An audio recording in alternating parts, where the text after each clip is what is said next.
Hey, just want to start off by saying that I'm really proud of our guys. Just the focus, the energy, the effort that they displayed tonight. Certainly, it feels good to be the number one seed, but we also know that it does not guarantee anything in the future, and we're going to continue to take it one day at a time, one game at a time. And but hopefully, this is something to build off of. I thought it was our most complete game in all three phases, and that's what we need moving forward.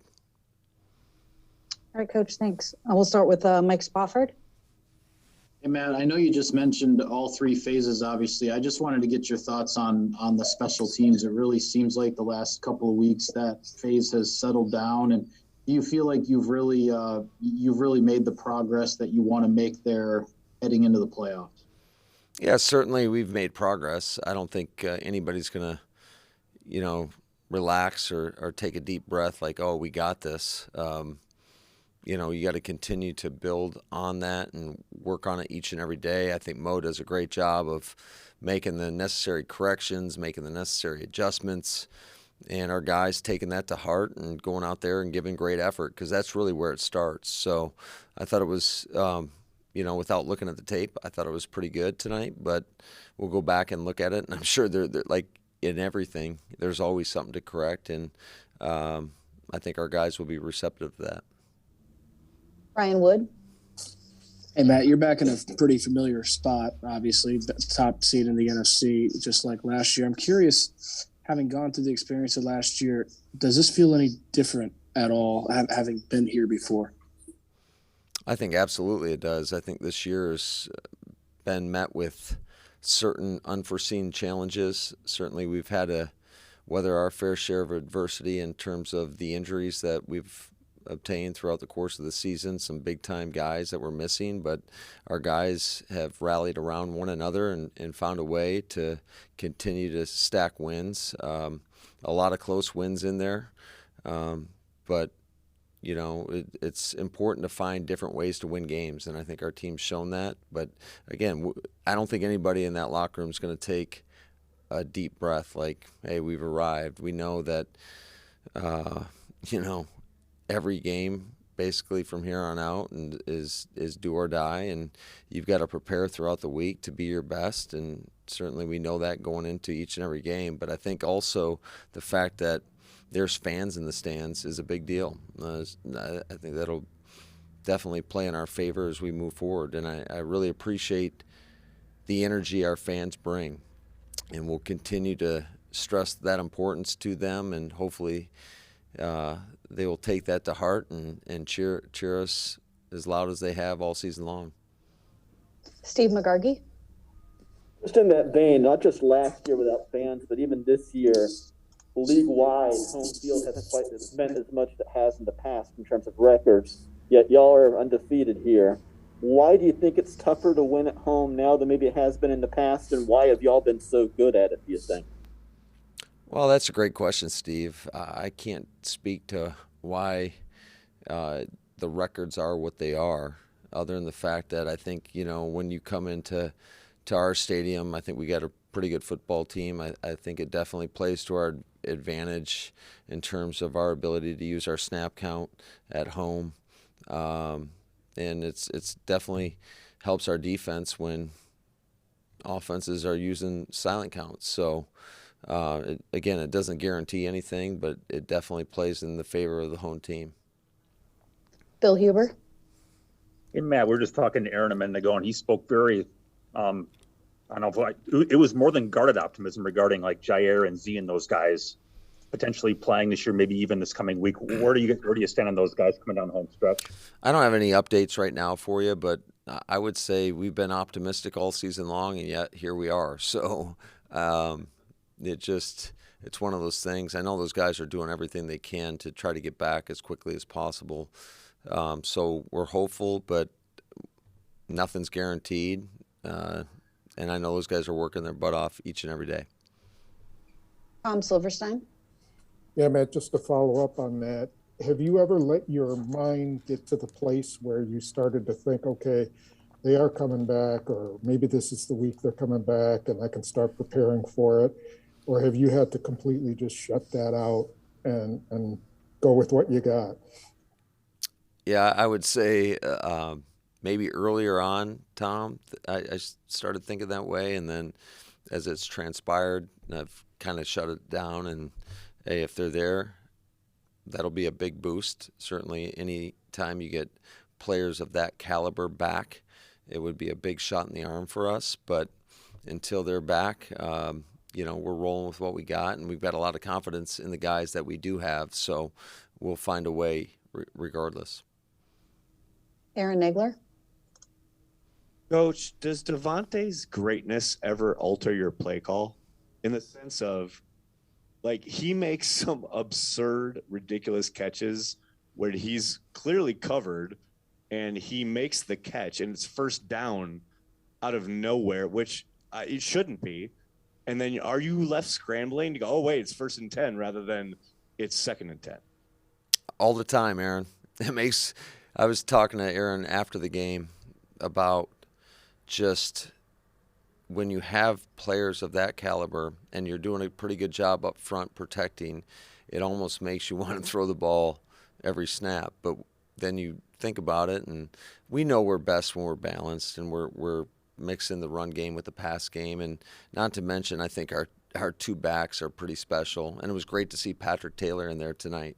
I thought he made some great runs as well. So, but it is tempting, I would say, is because we're always, the staff kind of jokes with me all the time about how we want to have, all these explosive plays and whatnot. And naturally, it's a little bit easier to get those usually in the passing game. So,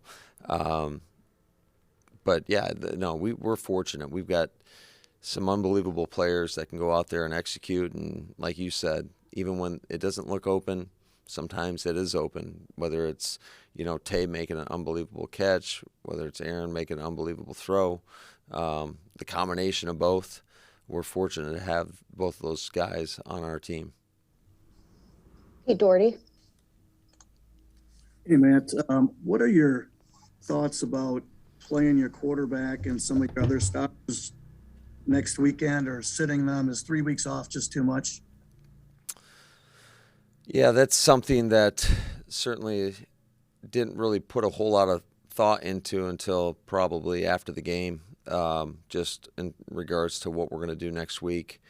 But that does seem, for me right now, speaking, like a long time off. So we'll kind of, play it by ear. We'll talk. We'll have conversations tomorrow, certainly with our staff. We'll definitely have talks with our players, and we'll make the best decision for us. But if you ask me right now, I'd say my gut is that these guys are going to play at least a little bit next week. Jason Wilde. Hey, Matt, just quick to follow up on Pete's question, if it's okay, before I ask mine. Is that important to have that conversation with Aaron and Devontae and have them be part of that decision-making process for you? Oh, 100%. Yeah, absolutely. Anytime you have players of that caliber, you certainly want to lean on those guys. They got a great pulse of the locker room. There are leaders in that locker room. So we'll definitely have that conversation with them. And I get it. Every time you put your guys out there, there's an inherent risk with that. I was a part of, the Houston Texans back in 2009. We played New England when really, I think it was the last game of the season. They had nothing really to play for. They had already secured everything. And, Brady was out there, Welker was out there, and all their guys were out there for the majority of the game. So, but that doesn't come without its own risks. So you got to weigh everything and then just make the best decision possible for your football team. And then, sorry, Jason. Oh, sorry, Sarah. So you guys didn't feel like you kind of closed things out last week on offense. These guys obviously without Cousins and in kind of a tough spot. How important was it to see your guys kind of be the all gas, no brakes tonight and make sure that they put these guys away the way they did? Yeah, that was our mentality going into this game, and certainly, losing a guy like Kirk. I mean, he's had an unbelievable year, an unbelievable career. That definitely it's not a knock against Sean. I've got a lot of respect for Sean. It's just he doesn't have the experience that Kirk has, and it was unfortunate for them. It was definitely to our benefit, but our guys, I don't think they took that into account at all. I mean, we know that every time you go out on the field, you got to be your best, and if you're not your best, you leave the possibility to get beat. And fortunately, in all three phases, I thought our guys attacked it with the right mindset, and they went out there and handled their business. Cassidy Hill. Hey, Matt, you mentioned your two special backs. They gave you 189 all-purpose yards tonight between the two of them, 139, 2 touchdowns on the ground. Just how big were they tonight, especially in this type of weather?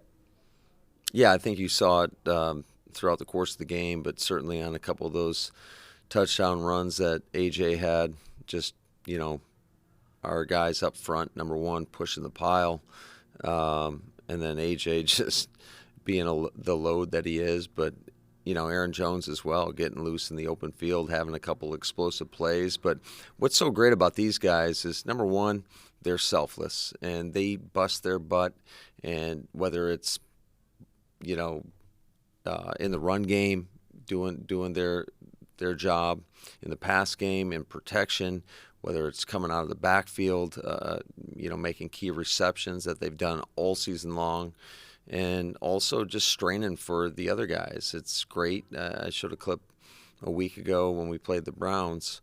We ran in a round with Alan Lazard, and Aaron Jones was in there, and he's downfield blocking for Lazard after the play fake. And that just speaks to the character of that room. I can't say enough great things about either one of those guys.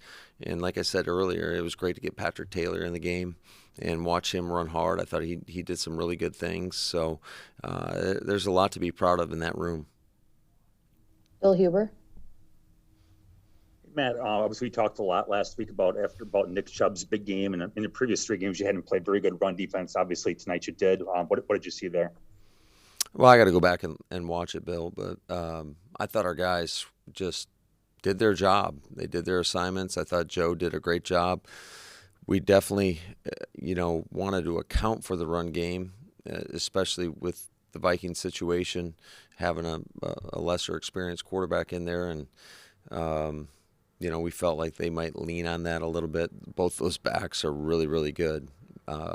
Cook and Madison do a great job. I think their offensive line does a really good job run blocking, and we wanted to take that away and try to make them as one-dimensional as possible. And I know it wasn't necessarily easy from the jump with our offense. We were able to move the ball, but came away with no points a lot of the whole first quarter, basically. And I thought our defense did a great job of just keeping us in it, putting us in position to go down there, and then once we got the lead, it kind of makes it, the Vikings a little bit more one-dimensional.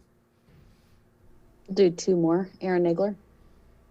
Coach, I don't imagine you saw the down to the wire end of the Cardinals-Cowboys game, but did the outcome change anything in regards to your approach tonight as far as play calling or what you were trying to accomplish? No, I don't think so, Aaron. I think it was more or less we knew we had to handle our business. Certainly we knew the result of that game prior to going in to kick off. And I thought our guys it's always the message is, hey, one play at a time, everything you got for each other, and focus on doing your job. And I thought our guys have taken that to heart. And that's when we're at our best, is when you're dialed in and you play each play as its own entity. And whether it's good or bad, you move on to the next play. And that's the mindset you have to have. Certainly as we progress forward in this season, it's gonna get tougher and tougher, the competition. And but if you adhere to that, and it kind of puts you in the best position possible to go out there and have success. And last one, Matt Schneidman. Matt, Aaron was telling us he met David Moore on the sideline tonight. How many times did you get to talk to him before he was returning kicks and punts for you? And is that an open competition, or is that Amari's job when he comes back? So the first time I really had a chance to talk to David was out at practice the other day. just kind of trying to meet him a little bit and get to know him. And I thought he did an outstanding job, especially early on. He gets rocked on that one punt return where they throw a flag and then they picked it up. And his ability to come back and he had a lot of success. It looked like from my vantage point. He obviously drew a big penalty on the sidelines as well, but I was really impressed by him, his mindset. He's a guy that we were familiar with. We played him a couple of years ago when he was in Seattle here, but I thought he handled himself very well. As far as, it's always open competition, no matter what position it's at, for the most part. But yeah, that's something we'll look at everything. The bottom line is we got to get our best players out there, and whoever gives us the best chance to have success and go out and win football games, they will be the people that play.